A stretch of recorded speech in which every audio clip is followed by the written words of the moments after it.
Welcome back to Tar Heel Illustrated. I'm Bryant Balcom here with publisher Andrew Jones for another edition of Three Things following North Carolina's 90-76 win over Elon. AJ is ebb and flow game, full roller coaster. North Carolina found themselves up 16 in the first half, and that went up to 12 at the halftime break. But what can we take away from this, especially the ups and downs? Well, yeah, the first thing would be sort of the ebb and flow. Do you remember when I leaned over to you in the first half? There's about 10 minutes left or something like that. I said, if they continue this defensive intensity, they're going to score 60 this half. They didn't continue the defensive intensity. So sort of the back and forth there is they were playing really well in stretches that made you think they could score 60. The flip side of that is they had 51 at the half, and they needed a 7-0 run to close the half to get to 51 and have a 12-point lead at the half, because there were a couple times Elon just kept making runs, and Carolina kind of, I wouldn't say took the foot off the pedal. They just lost their focus. You could say that's taking the foot off the pedal. I think that for 40 minutes, they probably had great focus for about 18. So those 18 minutes, they looked fantastic. They were getting in the court. This is a club that's going to fill lanes beautifully in transition. But what happened is Elon kind of took that away from them and made them hit the brakes offensively by going in and out of man and zone. But it was the zone that really screwed them up. They had the 7'4" kid inside. I mean, Jay Wash told me that he was angry at himself because he couldn't shake it. He was trying to play against a 7'4" guy, and it really threw him off. He didn't score until 19 left in the game, and then he scored 3 quick buckets. But it took a while for Carolina to get any kind of half-court offensive cohesion. And really, other than a few nice plays here and there, I don't think they ever really got that. And that's something to watch with this team, because you got to be able to score in the half court when things break down or when the game slows down or when you have to be a little bit more careful with the ball, where Hubert's 3-second rule about getting the ball up the court isn't as important or isn't mandated. Late in the year, you have to be able to do that. So the stretches we saw that were really good were breathtaking. There were times when Elliot Cadeau, I even tweeted out, I said that was Ed Cota-ish. That was Ed Cota-like. And there were times when they filled in transition that made me think of some of the great transition teams they've had here. And I've said on the record that this has a chance to be as good a transition team as they've had since 2012. And that was an amazing team. And they have the kind of characteristics to be that kind of transition team. Same with 2005, same with 2009, 2008, 2005, 1998, 1997. They have those kinds of characteristics to be very good in transition, but you've got to be able to score in the half court. And when another team throws a wrench at you, you got to be able to deal with the wrench. So they didn't do that. And on the other end of the floor, I thought that their defense was kind of ebbing and flowing the same way. There were times where they rotated well. They got a couple of blocks. There were times where Seth Trimble, I think he got screened. He was really doing a nice job on his guy. He got screened. He had to roll out around the screen, recover, and block the shot at the rim. And they had little things like that because they've got that in their repertoire. But there were times watching them play defense where it's like, okay, guys, this is actually a real game. It counts. There are eyeballs in here. People paid to see you play. This game's on TV, and the W or the L is going to actually count. And you didn't play defense at times like that.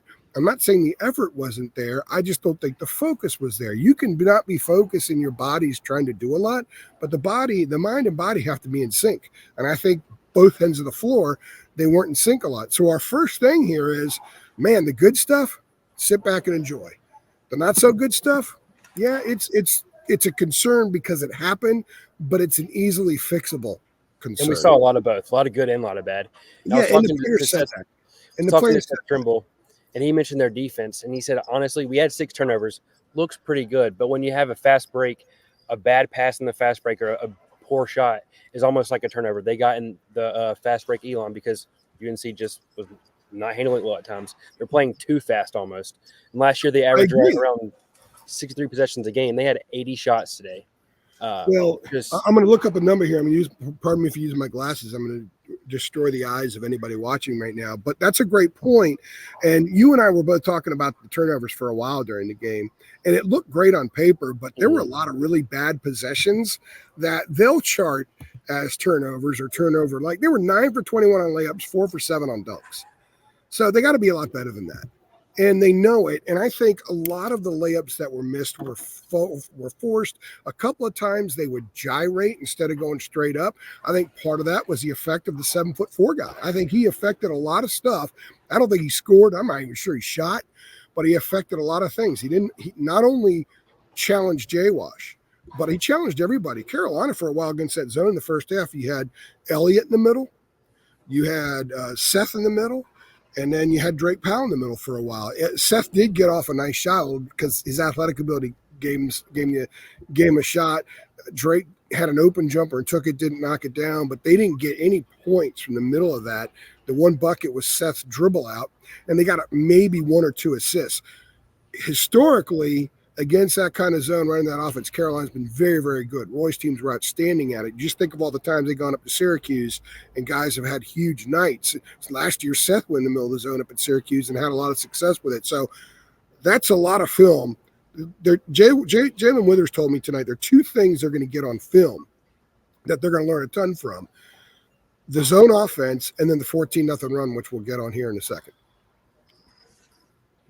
And speaking of that 14-0 run, UNC found themselves up 12. Same thing as a halftime score. They weren't really pulling away. They were still keeping their distance from Elon.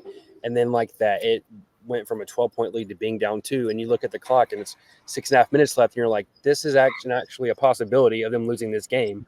And then enter RJ Davis. He put that, the ACC Players of the Year don't get a cape, but they should have a cape for RJ because he kind of parachuted in at that point wearing a cape and said, okay, you can use all the different comic metaphors you want. I'm a big spinach guy. Like, hey, they had their spinach and they brawled up. The move that RJ made in the half court where he went around, I'm courtside here, so the basket to my right is what Carolina shot in the second half. He kind of dribbled the baseline. I thought he was going to kick out to Tyson in the corner, but he dribbled back up to the left of the top of the key, turn and just shot a 3. It looked like it was the kind of shot and looked like the 36-point game against Wake last year. It looked like the 42-point game against Miami. That's what it looked like. So your player of the year guy scored 10 of their next 16 points after they fell behind 71-69. And what's crazy is they're up 69-57. And I'm thinking, okay, there's going to be a push here and they'll go up 20. I've seen it a trillion times in my life, but it didn't happen. They were rotten. Everything that could possibly be bad about them as a team flared up in that stretch. They're missing chippies. They missed a dunk. They're missing stuff at the rim. There's bad shots at the rim. The ball's going hard off the basket, so it's hitting the rim and popping up a little bit. And they were racking up the missed layups. Defensively, they were terrible. I thought they got really flustered because they realized the score was close. And it was almost as if they had no ability to stop it. No ability whatsoever to stop it, because where were we all saying up there, hey, guys, this is a 10-point game. This is 8 points. I even tweeted 8-point game. I think that was the only tweet. That it was 5 on the 3, and they kept the ball because of a foul that was called away from the ball or after the shot. We didn't get a good ruling on the stat broadcast, and they scored again. They went right at Carolina. I mean, they bodied into Carolina around the glass and were able to get buckets off of everybody. Tyson allowed a drive one time. A guy just bodied into him, and there was not a lot of resistance. So next thing you know, it's a 3-point game. Then a dude hits a 3 after a missed layup, and it's a tie game. And then they went ahead and took the lead. And at that point, RJ did his thing. But that 14-0 run, the value of that run are a couple of things. One, they have it on film. Hubert can pulverize them with that film because a lot of guys had a hand in it. Second, Hubert can remind them the rest of the year. And this is not to disparage Elon, because Elon was picked 12th in the CAA. That didn't look like the 12th best team in the CAA to me. Not at all. This is another example where you don't know what the transfers are going to do for somebody. They had some transfers helping them out a lot tonight. But Hubert could say to them, if Elon could go on a 14-0 run against you guys, every team on your schedule the rest of the way can do that and more. So it needs to get them focused. And that should be something that they learn. And they said it was a drop in focus. Mm-hmm. I mean, Jalen Withers, yeah, drop in focus. Seth Trimble, drop in focus. RJ, drop in focus. I don't think they ever felt like they were being pushed that hard by Elon because so many of their baskets were pretty. They did a lot of, if you were to just cut up the highlights, he looked pretty good. You know, sometimes you turn on SportsCenter on ESPN, they're showing all these highlights, and you don't know the score. You know, well, that team must have won big. And then all of a sudden, they show the other team with the ball and a chance to win the game at the end or something, whether it's football or basketball or whatever. That's kind of what this was. I mean, Elon just kept kind of plugging away, doing their thing, and they took advantage. So the RJ point is huge here because there are a lot of new guys in this team. They came in the fall, in the spring and summer, and got to meet RJ Davis and started playing with RJ Davis, but they had no connection to the guy that bailed this team out all season long last year, to the guy that was the ACC Player of the Year. So to me, the value is that Alan Lubin, whether he was on the court or not, Cade Tyson was on the court a lot late in the game. The two freshmen who Ian Jackson struggled a lot. Drake Powell, a little better defensively, but had some issues. And also Ty Claude, who did not play. They got to experience RJ doing RJ things and leading them to win right out of the gate. So what is the value that they get out of that, man? They get lots of crappy stuff on both ends of the floor. They only out-rebounded Elon by 3. They've got to get after on the glass. The guards have got to rebound. RJ had 7 rebounds, I think, tonight. Seth had 1. Seth's got to do better. Seth has got to be, when he's the 3, he's got to be an offensive rebounder. I've talked to him about that. He knows it. He has to be that guy. So that's going to be one of those on the Seth Trimble list tomorrow of things. And yet they also got a chance to see, hey, when you guys run and you fill lanes, you could be unbelievably good. When you move offensively well without the ball and you're sharing the ball, you can be really good. Because I think they had 14 assists on their first 18 baskets today. They were sharing the ball beautifully. And the other thing is, by the way, this dude here, this dude's a rock star. RJ's banner jersey's going to go up there. We don't know what row it's going to go on, but it's got a chance of going on the first row. And he showed up tonight on a night he didn't shoot the ball real well, but did a lot of other things. I think he had, 6 assists, 7 rebounds, 8 rebounds, 6 assists. He was active defensively, and then he took over. So I think that there was so much that happened in this game that we got to see lots of bouts of all the good stuff that these guys can be and maybe the not so good stuff that they are right now, which is huge on November 4th, which, of course, leads into our final part. Yeah, and I think it's important to note, like you said, RJ was not having his best night, but he still showed up when it mattered. And UNC, those new guys, they got a chance to actually see that firsthand in an actual game setting. But one thing I really want to point out for UNC, they took 16 free throws, 15 came from RJ and Elliott. And I think that's something, especially in the front court, you're not going to win many games when they combine for 0 free throw attempts. Whether that's in the first half or all game, they just have to be better, be more physical down low, and try to really get to the line and force other teams to. Yeah, that's a great point. They played away from the 7-4 guy instead of going into him and trying to get him out of the game. They didn't belly into him at all. Jay Wash tried once. He blocked his shot early and didn't do it again. Jalen Withers, who plays with a little bit more brawn, he didn't do it either.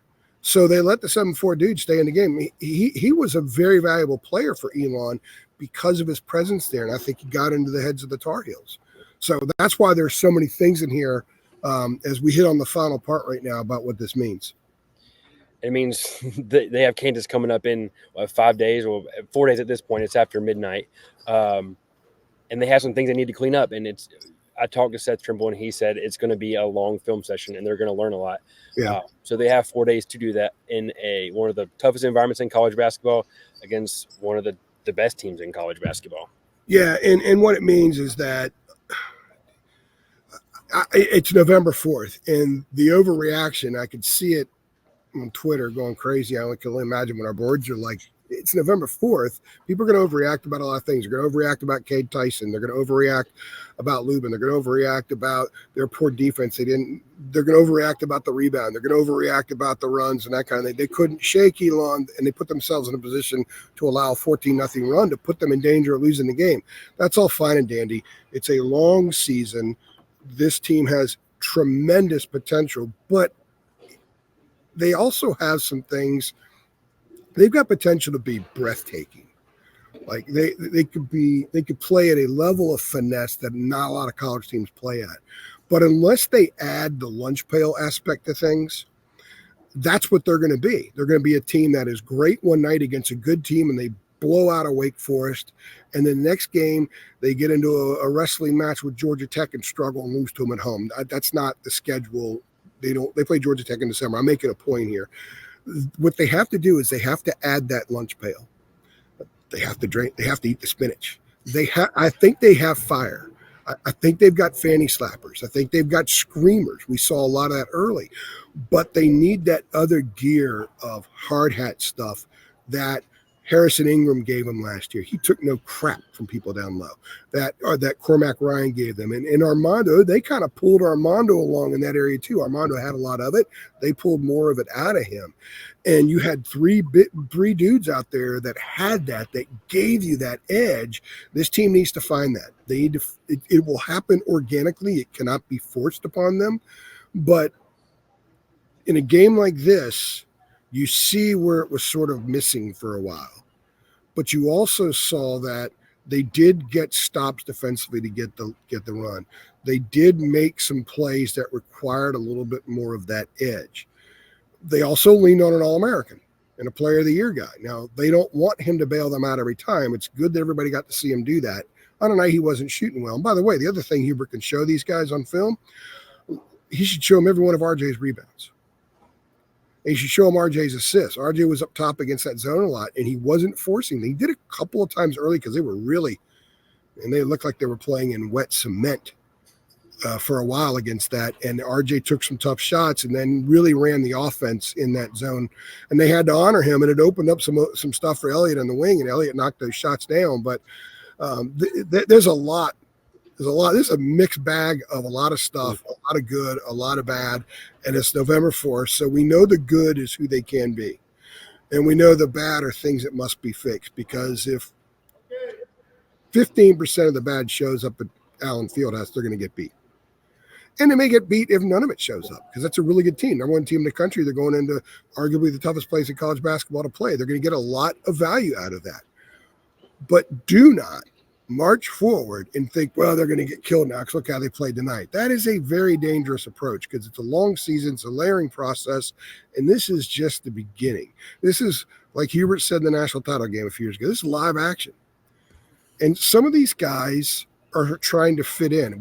In a game setting, it looked like some guys haven't fully fit in just yet. Different from Johnson C. Smith, different from Memphis, because this was real. So that's a good thing, because you don't want to be a finished product before Thanksgiving. You want to add and build as you go along. They've got a terrific backcourt that's always going to be terrific. Combined for 56 points tonight. Yeah, and they went to the free throw line. They need to get to the free throw line more, but there's an awful lot for this team to build on. And I thought tonight was fascinating. I fully expected to be writing stuff with 10 minutes left in the game. I really did, but I thought Elon did a lot of impressive things. I thought they were well coached. I thought the way they changed it up defensively was great for the Tar Heels. For the Tar Heels to see that much zone. A couple of us were talking up there in press row. I think you were in that conversation too, where when Drake Powell went on the floor and they went to a zone, like, when was the last time Ian Jackson, when was the last time he saw a zone? In that overtime, they didn't play any zone there.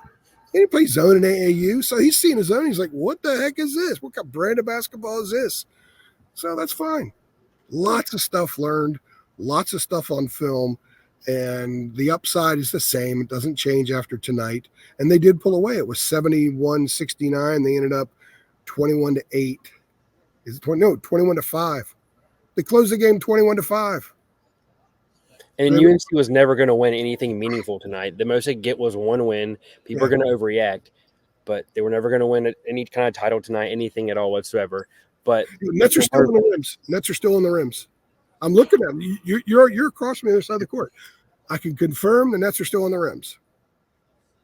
Elon didn't come down at 6:38 left when it was 71-69. And Carolina didn't cut him down after a 21-5 run to close the game. It's November 4th. In fact, there's still 3 football games left, and this is an open date. There could be, for a lot of schools, there's 4 football games left. So it's a long, long season.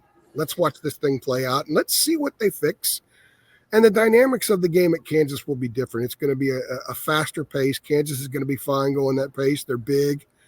But Carolina's had some success against Hunter Dickinson in the past when he was at Michigan. Armando had some success, and Jalen can bring them out. Come out and guard me 20 feet away, Hunter. See how that goes. So we'll see. And we won't overreact to that one, regardless of what happens either. Yep. And if they win, you This is, I now declare THI 3 things an overreaction free zone. How about that? No hot takes. That's right. Well, I mean, 4 days till to take on Kansas, like you said, some things to clean up, but also some things that we hope that can take over or carry over to that game. But 4 days away because it's 12:30 here. So, yep, 12:30, and I got a lot more work to do. So, and then get up and vote. I haven't voted yet, so I got to take my wife. We got to go vote. I'm one of those vote on election day guys. So that's all I'll say about that. Otherwise, I'll get in trouble. And for everyone else out there, if you like this content, feel free to subscribe. Like, give us a follow us on Twitter. But I'm Brian. The notification bell so you get updates every time we upload. And I put some pre-game warm-up videos on there. I'll do that from Lawrence Field House, or from Allen Field House in Lawrence on Friday. You'll be there too. Yes. We will both be at the Kansas game. We'll get a bunch of stuff up in pregame. I've been to Allen Field House before. It's an amazing place. I've not seen a game there, but I've been in there and got a nice little tour of it. Brett Friedlander and I did back in 2019, the day after Carolina lost to Auburn in Kansas City. So I can't wait to go back there and see a game. We're going to talk a lot about it leading up to it this week. We're going to write a lot about it. Roy will not be there. I completely understand why. I was kind of hoping to see him there, but I get why he's not. It's a no-win situation. People are going to find the wrong in it no matter what side he does. What we'll do is we'll just pray for Wanda that night. We'll pray for Wanda that night. That Roy comes flying, I'm sure. Oh my gosh, a lot of emotion, and I think that's great. That's awesome, and I'm sure that hopefully there'll be something about him, something they'll say up on the video board, because he's four generations from the inventor of the sport. And these two programs. By the way, Hubert's now 5. And Hubert's now 5. Dean Smith went to Kansas. We can go on. And I think these two programs with their lineage are the best. I think Kentucky, because of its success, you could argue it's the best of all. But man, the deep-rooted history and connections of these two programs are just off the charts. And I think Friday should just be a celebration of that. Just two great programs connected in a big way. You can't ask for much more. I know it's early in the season, but it's just something cool to look forward to. Now we're doing our videos for later in the week instead of what we need to do now. So we're doing what you and I are doing, what Jacob and I do sometimes. We just start talking about other stuff. Let's not get into baseball then. No, we're not. Well, Jacob's not a baseball guy. He's a soccer guy. He can gripe about Man United firing their coach and stuff. You and I can talk baseball. All day, every day. You and I can talk baseball. In fact, I'm going to go to the Negro Leagues Museum Friday morning in Kansas City. I cannot wait. You talk about goose. I'm getting, Lord have mercy, I'm getting goosebumps right now. I swear I am. I'll be doing a tour of Kauffman Stadium, so I'll be getting my baseball fix in as well. I'm going to look at Josh Gibson's uniform and take a bunch of pictures and just I may even tweet it out for the hell of it. So anyway, can't wait. I can't wait. I'll see you there. And we got a bunch of 3 things coming up this week. Jacob and I are going to be doing a basketball show. We might do a football show too on Wednesday. And then real early Thursday morning, I fly to KC. So I'm looking forward to it. Big time stuff. I cannot wait to see the Tar Heels run out on the court with that place. I love the history of the sport, and that's going to be a moment right there. It's a bucket list item for anybody who's a sports fan. It's plain and simple. Well, if you like this content, feel free to like, subscribe. I'm Brian Bachman, and it's Andrew Jones, and we'll see you Friday. Thanks.